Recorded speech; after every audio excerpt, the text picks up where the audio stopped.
والمرأة يتوزع من إناء واحد. وبه قال أخبرنا مالك حدثنا نافع بن عمر رضي الله تعالى عنه قال كان الرجال والنساء يتوزعون جميعا في زمن رسول الله صلى الله عليه وسلم. قال محمد لا بأس بأن تتوزع المرأة وتغتسل مع الرجل من إناء واحد فلا تقطع ولا قطع. هو قول الحنيفة رحمه الله تعالى. بسم الله الرحمن الرحيم. باب الرجل والمرأة. باب دے بیان د نارینه او زنانه کی یتوزعانی چې دا دواړه اودس کوي من اناء واحد د یو لوښنا ښځه او خاوند د یو لوښي نه اودس کوي. بعض روایتو کې راځي د سړي چې کومه جوټه ده زنانه په هغې اودس کولی چې بغیر د کراهت، او د زنانه چې کومې جوټه اوبه دي هغې پې اودس وکړه نورې پاتې شو، سړي لپاره مکروه دي. خو جمهور علماء کرام فرمایي په جوټه د سړي باندې زنانه اودس کولی شي، په جوټه د زنانه باندې سړی اودس کولی شي.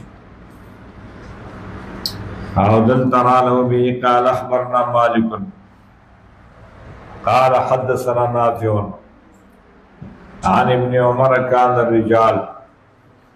ابن عمر سے ابن روایت ہے كان الرجال والنساء او نارینه و زنانه یتوضؤون دی اودس کو جميعا ټولو فی زمن رسول په زمانه د پیغمبر علیه الصلاۃ والسلام.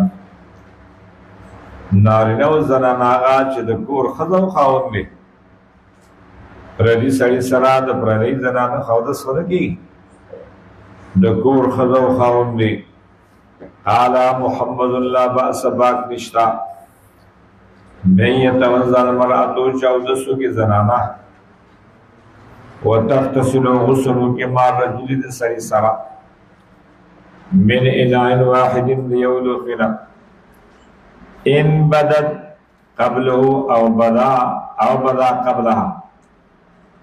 که ښځه شروع کړي د سړي نه مخکې او که سړی شروع کړي د ښځې نه مخکې. وقول ابي حنيفه رحمه الله. حضرت عائشہ صدیقہ رضی اللہ تعالیٰ فرمائی ما و پیغمبر علیہ السلام با دا یو لوښي نه غسل کاو. دا هغه وخت دی چې کور کې ډیوه نه وه، لاټین نه و، فرمایي رڼا به نه وه، یو لوښی به پروت، یو به مو ځان باندې راچول، بل به مو ځان باندې راچول. کله به زما لاس مخکې شه، کله به د الله د رسول لاس مخکې شه، ما به ورته وي دا علي دا علي، ما له اوبه پرېږده ما له اوبه پرېږده. دې نه معلومېږي چې کله یو لاس مخکې شي کله د بل لاس مخکې شي.